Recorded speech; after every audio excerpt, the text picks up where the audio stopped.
I'm going to happily turn it over to my partner in crime, Clark Quinn. Clark, it is all you, and the show is yours.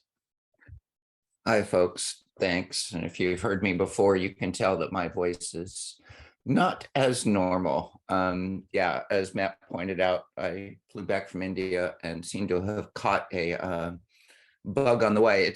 I'm testing negative for COVID. I don't have a fever, so it settled in my throat. I will probably be coughing at several points during this. Apologies in advance. I've taken my meds. In fact, I'm supposed to have another dose in a little bit, but after this. So anyways, look, let's start.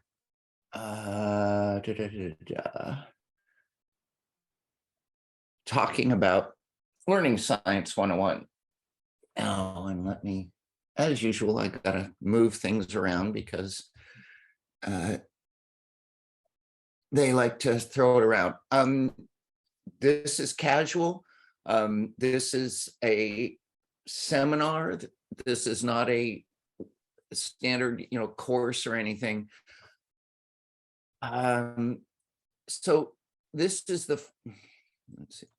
This is the first of 4 days, and that will be together, and then there'll be interim activities to be happening. The first thing is, thank you for being here. I appreciate the fact that you're here and caring about learning more about learning science. I increasingly believe that it's just the most fundamental thing that anybody in our profession has to own, not to the level of a PhD in cognitive science or anything, but you have to get the basics down. And that's what we're doing here. This is intended, to be a basics and the overview. So today we're just going to do an intro about the why learning science and what is learning science. In a week and in between, I created asynchronous courses that you can take as a LDA member, but they're available to you as an LDC member. And I really want you, before we meet next week, to go do the second chapter. Go ahead, see the first one where I do the intro video, but really go get the basics of the human information processing system down. And then we'll come together and talk about what that means, what it implies for the design of learning, what it implies, and more broadly as well. I think it's important. Then again, we'll have another week. There's another set of things that go beyond the human information processing system and get into specifics of our cognitive architecture that are particularly relevant for learning. And we'll talk about that after you've had the chance to go through that. And finally, we'll get together one last time to talk about we'll be talking, but we want to aggregate this and maybe go through a design process that incorporates learning science in a plausible way. Too often, nobody's going to throw out their whole design process, but what are the smallest modifications we can make that will have the greatest impact? We want to pull this together and leave at the end of these 4 weeks and 4 days with a takeaway of a substantive understanding and a commitment to making the changes that will work. So please do the asynchronous e-learning in between if you haven't already. And if you have, maybe you want to go back and revisit it. It's easy, it's not too much, but I really want you to experience the phenomena. The whole point is not just to be presented with them, but actually you get the chance to experience them and sort of viscerally understand what we're talking about. So I hope that makes sense. And please, at any point, I didn't put in pauses for questions and stuff. I do have questions for you and that looking for responses, and then I'll natter on. But at any point, if you have issues, comments, questions, open your mic, toss them into the chat, whatever works for you. So today is just an overview, is sort of setting the stage for the next 3 weeks. And the first question is, why learning science? And if you haven't seen presentation maybe before, if there's a question in the middle of the screen, that's for you. So why learning science? Why do we care? Why is it important? So I just stated I thought it was fundamental. Why? What does it matter? We've got instructional design processes. We've doing things. Why should we care about learning science? Julie says, make sure that what we are doing is actually going to work. Yeah, that might be actually a good thing. Do you think, Julie, that we see practices that don't work and yet are being in evidence in our industry? Yes, yes, I see. I think there's lots of things that people are doing that don't have evidence behind their validity and whether they work.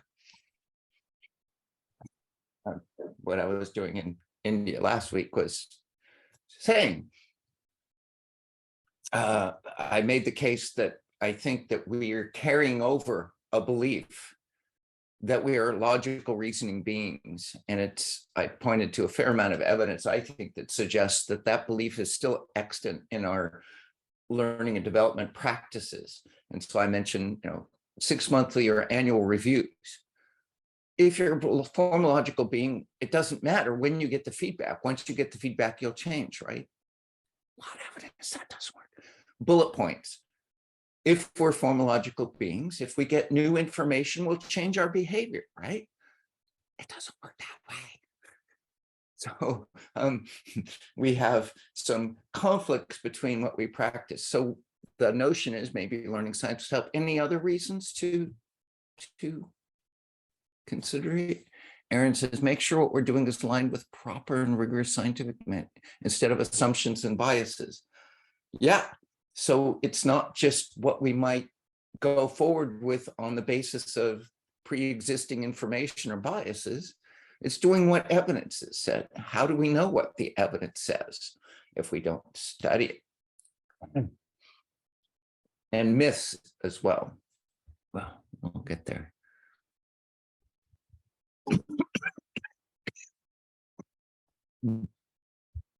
Sorry. So yeah, I think doing good practices, and I think that's absolutely right. I want to suggest one other reason is to resist a lot of stuff that it's not just what we're told, but we're sold. We have people trying to sell us stuff that they say is going to just make our lives easier, as a panacea to make all our ills go away. It's going to make our life easier, make our training more effective. And a lot of this stuff isn't based on science. Learning styles, yes. Well, learning styles is one. I just was last week talk after I gave my session. Somebody got up and started talking exuberantly about how millennials need new leadership. And if you know me, you know that millennials isn't something that not only do I think is bogus, but the evidence says is bogus. Generations are not something that has reliable data for. And if you think about it, the boundaries are obvious. It tends to be more about experience. And if you switch fields in the middle of your career, you're suddenly a novice and you're much more like a young person in that domain. You bring some extra knowledge, but you're shifting gears. It has much more to do with expertise and age and experience than it does about some arbitrary boundary about when you were born. I will suggest that 2 different generations growing up in Martha's Vineyard will have more in common than somebody from Martha's Vineyard and somebody from the inner city in LA. Just the generations isn't useful. Jitterbug versus mosh pit, still dancing. It's just, and again, the boundaries are arbitrary. And if you look at the behaviors they tout, oh, young people want credentials and older people don't care. That's a generation. No, it's not. It's the fact that young people don't have experience. They can't point to stuff, so they need credentials. Older people have experience. They can say, look, I've done this. And the list goes on. So, and the myths, so I'm digging into millennials in general. Scott also picked up learning styles, but there's more. Dale's cone and the attention span of a goldfish and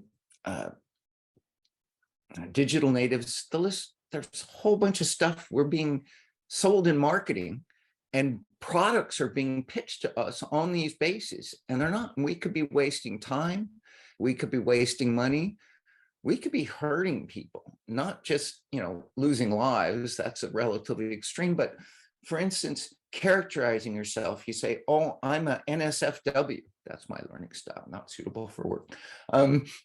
But that limits you. As soon as you put yourself in that bucket, you can keep yourself from approaching anything any different way. And yet we know that different types of learning outcomes need different types of learning pedagogies. It's hard to learn a bicycle auditorily. It's just not how to ride a bicycle. It just is very difficult to do. And we also know, particularly for novices, that their preferences for learning have very little correlation with the actual outcome. So people can not just, we could make actually bad learning designs based upon not understanding learning science that aren't going to have impact. And if something matters, time, money, lives, we could get it wrong.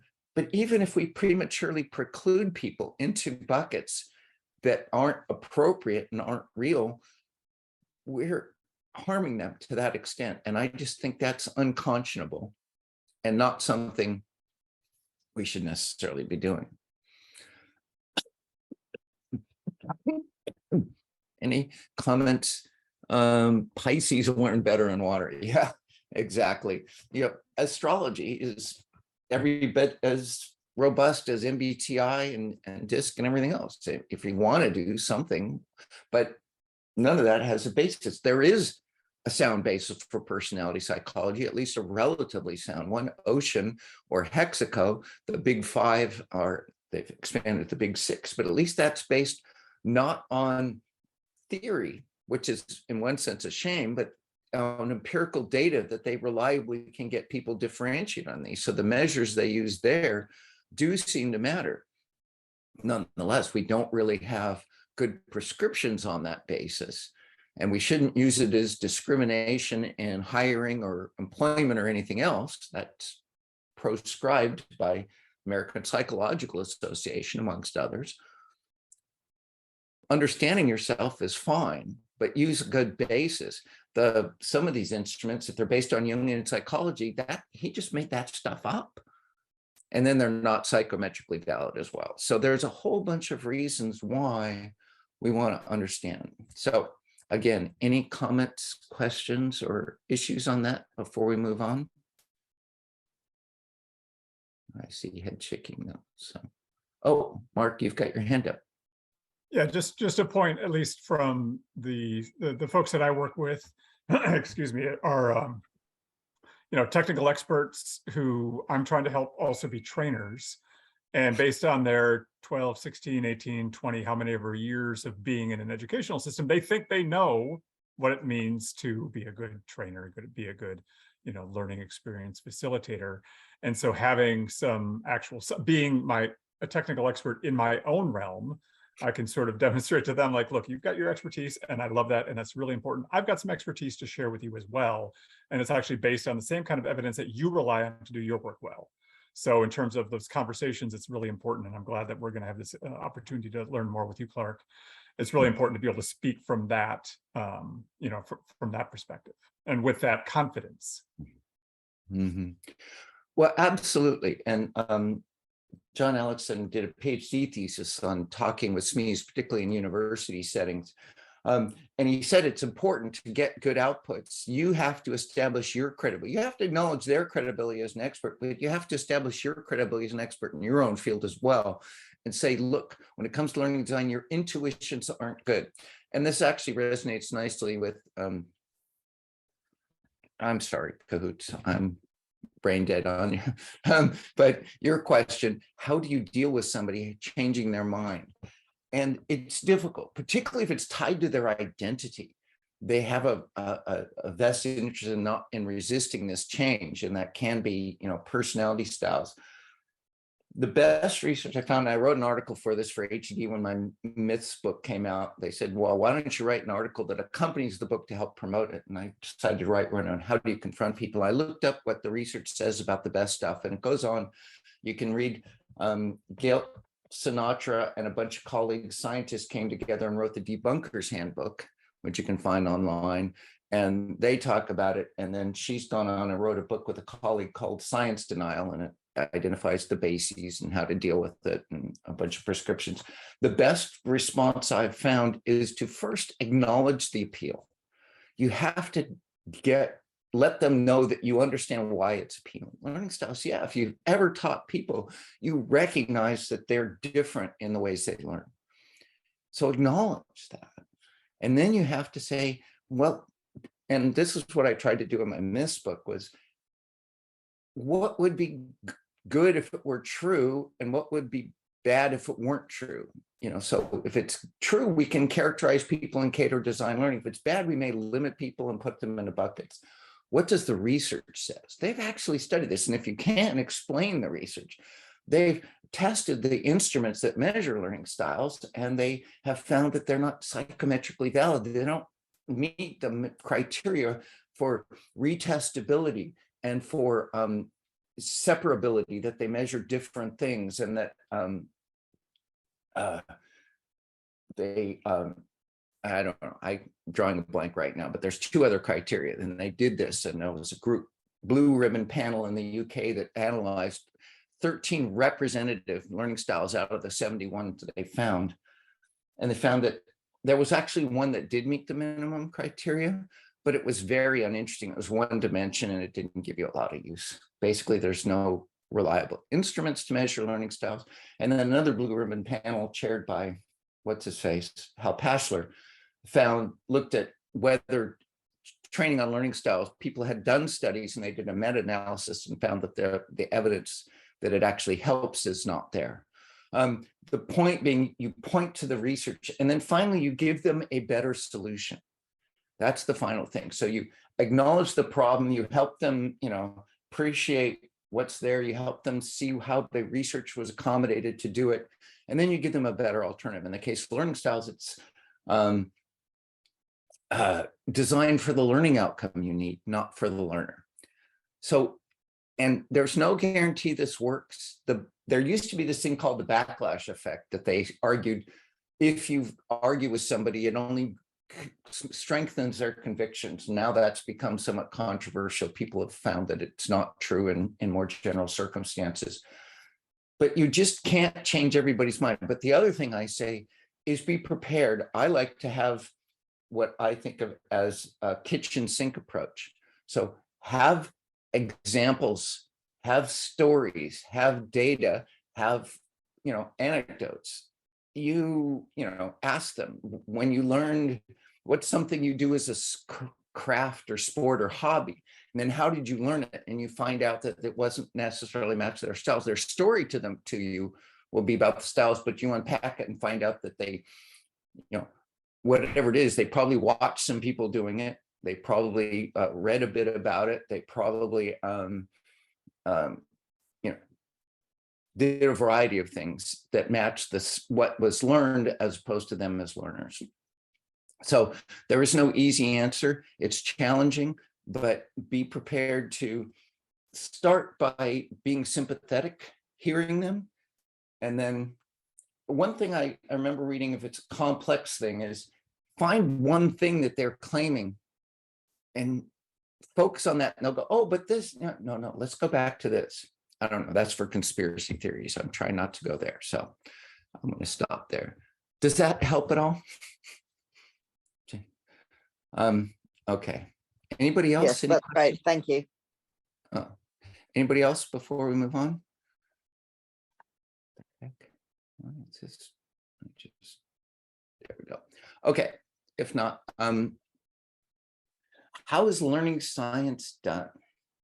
What is learning science, and how do you do it?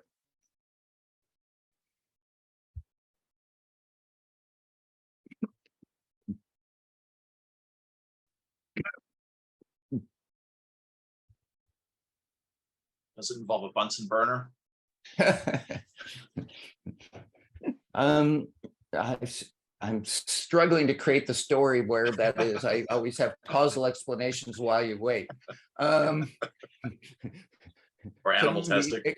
It could be learning that Bunsen burners actually can burn you if you're not careful with them, but yeah. There you go. Action, reaction, cause effect. Yeah.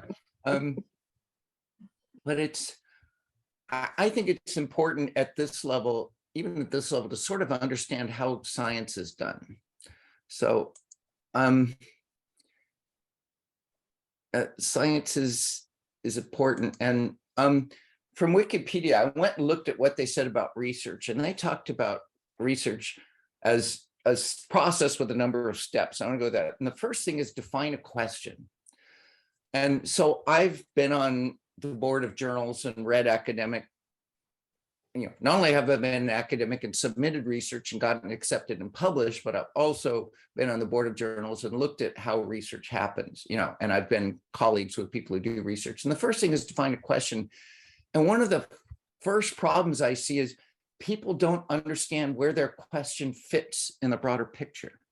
They don't know what other people did. So they're asking a question like, oh, can we do learning styles for medicine? And because they happen to be medicine, they won't have found the research that some psychologists did on this. And one of the first things you do when you read a research paper is look at their initial question and say, have they done a good analysis of the literature, and have they made clear that this question is one that is not yet answered?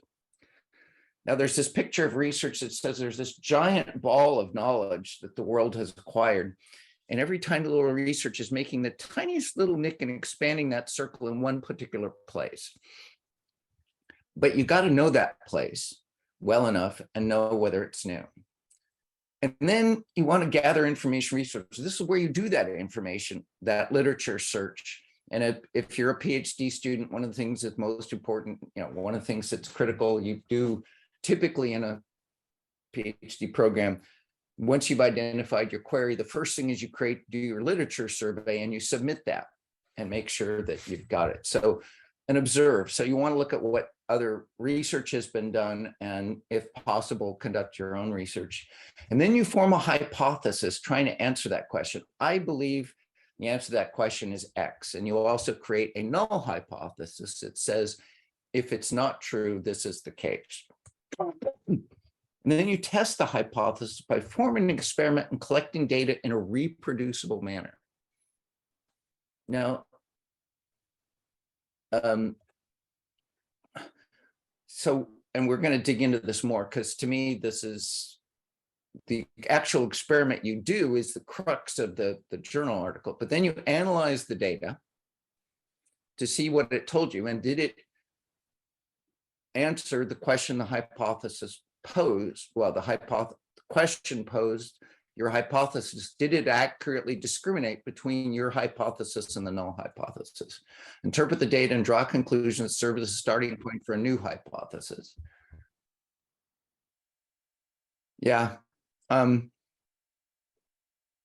You do want to point to next directions. I've now answered this question. What's next is that, or it's very unusual for negative data to get published. In other words, if you didn't find something new, you just established it, that tends to be hard to publish. Occasionally it can be if it's important enough that you did a really good controlled study and you didn't find this. People do need to know that, but there's sort of a resistance to that in the industry. Yes, repeatable results. And then you publish the results. There are lots of problems with this. Oh, well. And then you retest. Ideally, somebody else takes your results and tests them independently. And if they find the same thing, you feel a lot better about the research than if you didn't. There's some bias in the publication. It used to be that, there are problems in the industry. People get grants from the government or from industry to do research. And they're salaried, tend to be academics.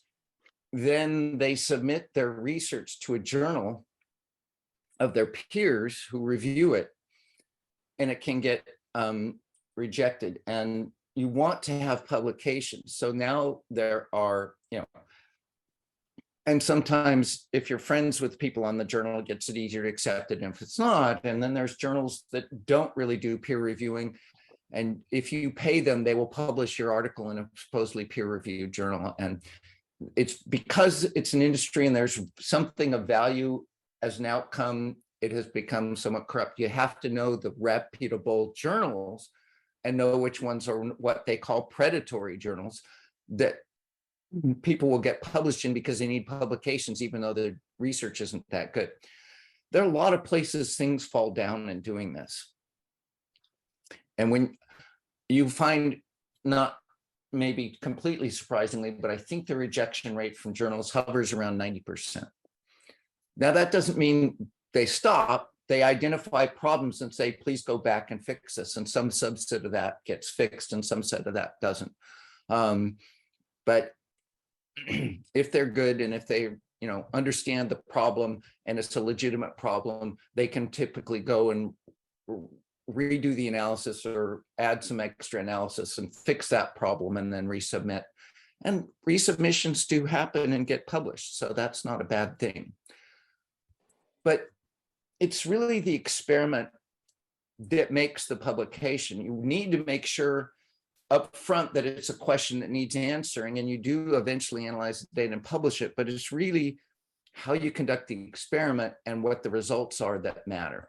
So I wanted, and this is me, this isn't Wikipedia now, but this is my experience as a grad student doing my research and publishing and subsequent and being on journals and stuff. You got to define the question in a way that says, what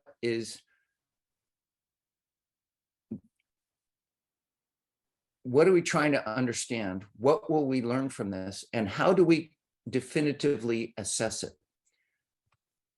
And specifically, what will distinguish yea or nay? How can I test the hypothesis so I can either say my hypothesis is accurate or the null hypothesis is accurate? The null hypothesis basically is a hypothesis that says that question is not legit.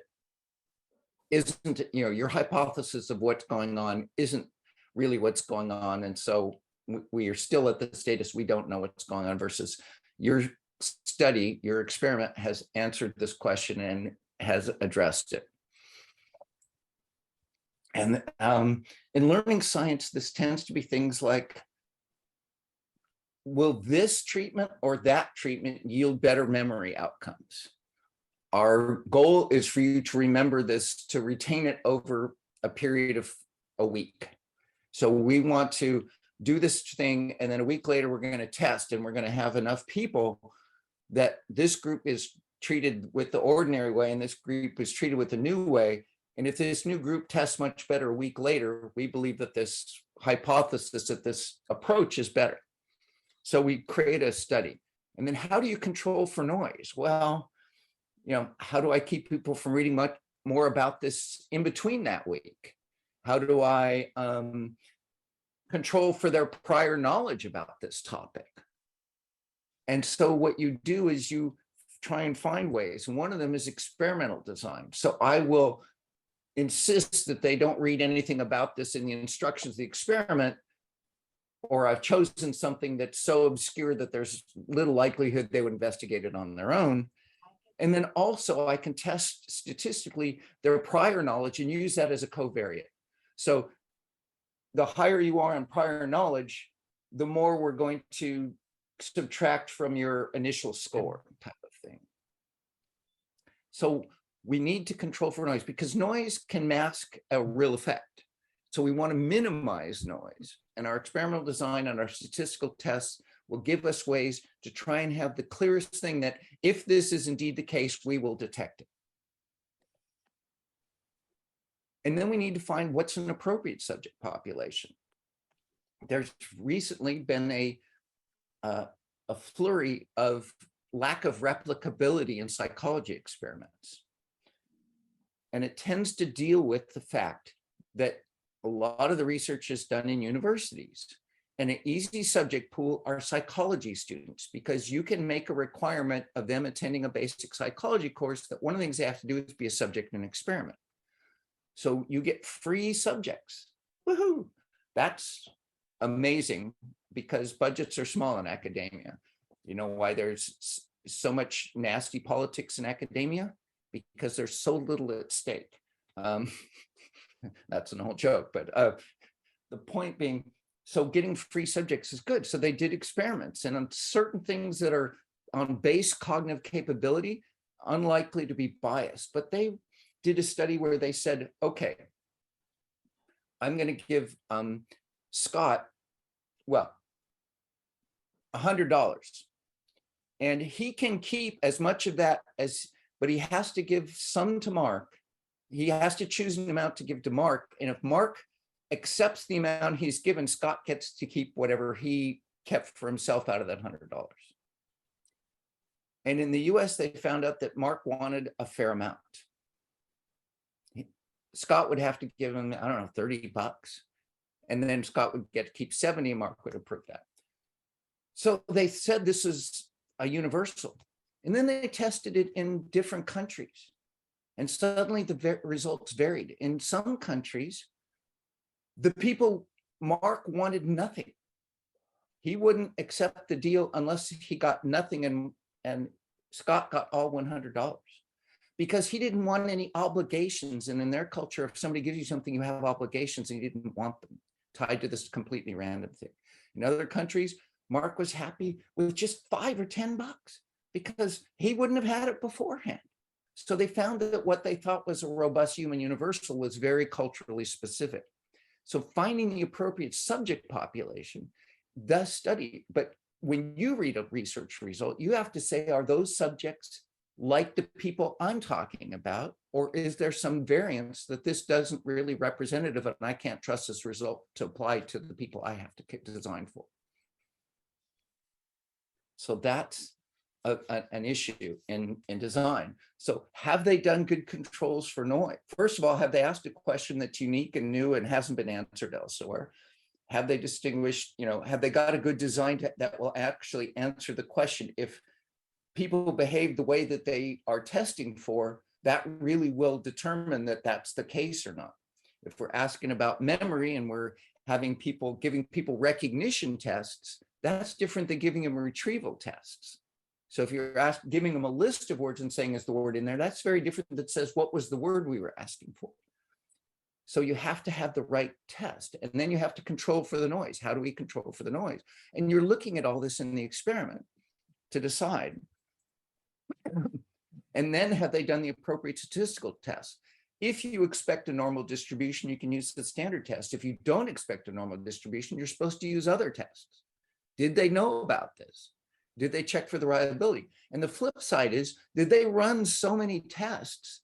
If you run, sometimes people will have a big bunch of data and they'll just run like 100 tests. And the problem is, out of 100 tests, statistically significant means 95% chance that it didn't happen by chance. In 100 tests, you're going to get 5 ones significant on average, no matter what. So I tend to think of that as a fishing expedition. I'm just going to do 100 tests and see which ones come up significant, and then I'm going to talk about that and write a research paper on it. And it's not a valid thing to do. You really want to have very specific tests and not be testing a whole bunch of stuff unless you can make a really good case. And you don't want to be asking questions that don't have a reason. One of the things you'd see is people would throw in learning style stuff into an experiment. And first of all, it's not valid in the first place. In the second case, there was no reason to believe that was important. Another thing, they would do gender tests. They would just separate the men from the women in the subject study and just see if there was any difference. They didn't have any basis for thinking that, but they threw it in just in case. No, don't ask questions in the data that you don't expect to have a difference. That was just another fishing expedition. So what are the appropriate tests, and how do you do validity? One of the things they do is they'll get a protocol of somebody doing something. A verbal protocol means somebody speaking aloud while they do it. And then they'll say, oh, we'll code it. And the experimenter codes it. Sometimes they just create a rubric out of what they observe. And sometimes they actually have a pre-assigned rubric. I did this in my study. But then if you don't do that, you could be guilty of bias because you can read into what you've read the way you want to. So what you're supposed to do is have an independent rater be given a rubric to evaluate that same protocols you were doing and do the coding independently of you. And it might just be a sample 10%, but you want to have a high reliability rating between your coding and their coding. If you don't, there's a problem. And so there's lots of qualifications around this that says, how do I know I have good data? Is it purely data, or if there's a role, an opportunity for interpretation in the going from the raw data to my the data I'm analyzing, you want to make sure that there's reason to believe that nothing wonky has gone on. And then you conduct the study, and then you get the data, and then you do your analyses, and then you report them. And then at the very end, you still have to qualify your statement. So if you remember back there, item 9 was, and point to the next study. You should say, here's what we can conclude. Here's the limitations of the study. And here's what wasn't answered, where we need further research. That's great. You're pointing to the next study that needs to happen, but you have to have told a plausible story. By the way, this is why, in general, I don't recommend people read research in the original academies. Not only is it all this detail have to be known, but then it's written in this totally deliberately passive, obtuse language to demonstrate your knowledge. So that's why I recommend go to the translators. There's a number of us who've been trained to read this stuff. Will Thalheimer, Patty Shank, Ruth Clark, Julie Dirksen, Connie Malamed. There's a bunch of people who do a really good job of reading this and translating it into common English. If you don't want to go through this, if you do, great. You probably could have a career as an academic. Go for it. But otherwise, unless you really get off on this, I wouldn't necessarily suggest that this is a path to go. There's a couple questions in the chat there for you, Clark. Thank you for pointing that out. Don't you have noise in a real world situation? Absolutely, you do.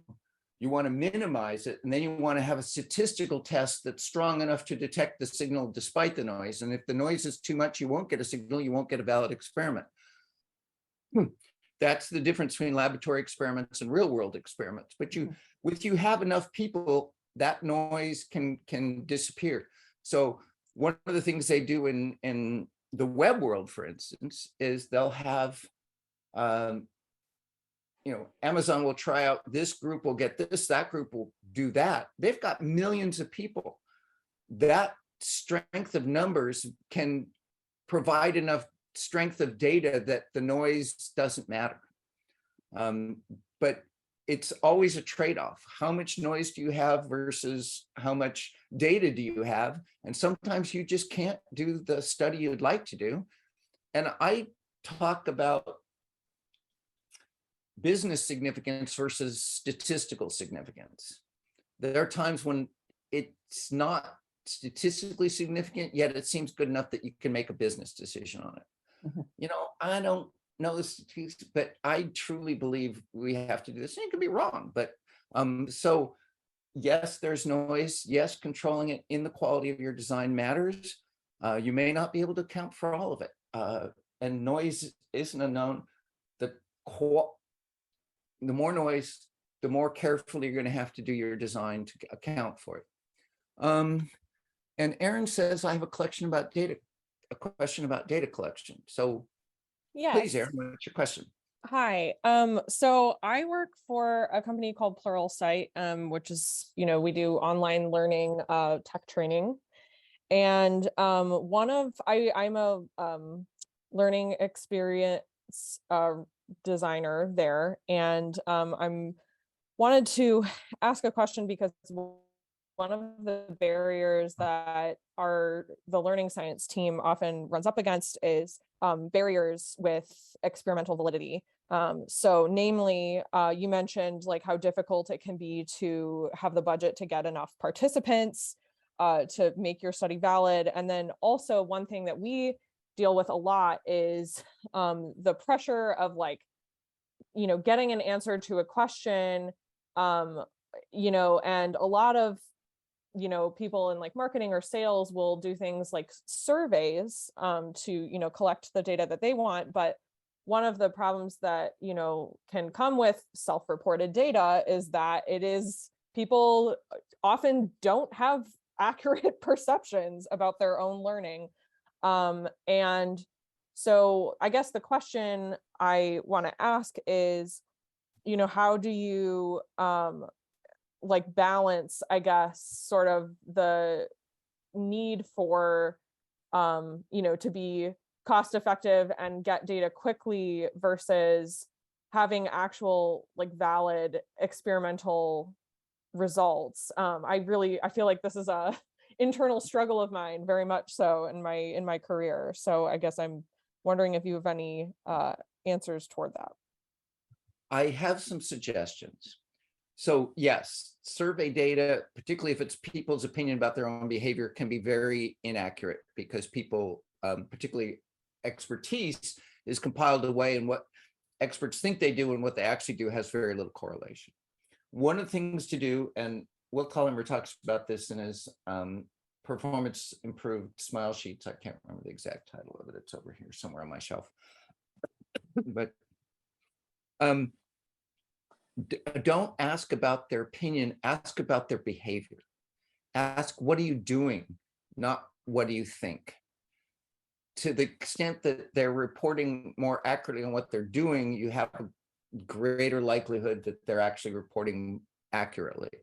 It's not perfect, but it's better. So don't say, did this learning have an impact? Say, what are you doing differently as a result of this learning? And you might give them some options. And don't ask right away, ask for a period of time later. So you're actually getting what has persisted, not what they think right away they're going to do differently. Triangulate. Can you get any independent sources? So not only asking what they're doing, but can you see through their activity some evidence of it? Are they clicking on this more? Are they using this tool more? Are they getting higher customer service ratings? Look for additional information that helps confirm what they're saying or disconfirm. Objective data is best if you can instrument the world to collect their actual behaviors. That's what XAPI is designed to do. But otherwise, if you're asking their opinions, again, focus on their behavior and get other people's opinion. So if you've trained somebody, I remember, and I like to tell this story because you've probably heard it before, but they was working for farm companies. She said, our learning design isn't done until we've also designed the manager training so that they can support this outcome, because they can extinguish it really quickly if they're not brought on board. So how do you get them to sustain it and extend it? And then you can involve them in the surveys and ask, what behaviors have you seen differently in these people? So you're getting, that's triangulation, and it's less personally biased. It's still biased, but it's less biased. So those are sort of three things I think of offhand to do to try and reconcile that problem, to ask more direct behavior questions later when it has cemented, to look for other sources of information, objective information, and to ask other people to provide that data as well. Does that help? Yes, thank you. Performance-focused learner surveys. Yeah, that's I think his new title now, isn't it? He used to call it smile sheets. Yes. Oh, and he's holding up his copy. There we go. Except he has a background going, so it doesn't show up as well. But thank you for that. Yes. Any other questions? There we go. Performance-focused learner survey. Scott's got it as well. What a well-read group we have. That's good. Improving. Well, I'll stick around. But I'm gonna. Oh yeah. Well, I'm gonna first. So thanks. Go do chapter 2 in the asynchronous e-learning, and watch, if you didn't watch the intro video for the first one, watch that. I think that's all there is. Apologize. The energy it takes to do everything I should be doing is just not here with this cough. Next week, we'll talk about what the means that what you experienced in chapter 2 of the asynchronous e-learning, the human information processing system. And I'll say, see you then, and I'm going to escape this. And I'm going to stop sharing. And we can stick around and ask questions, or we can wander off into our different parts. But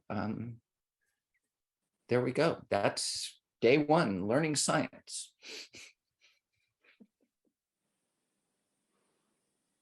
Awesome. Thanks, Quinn. Good stuff. No worries.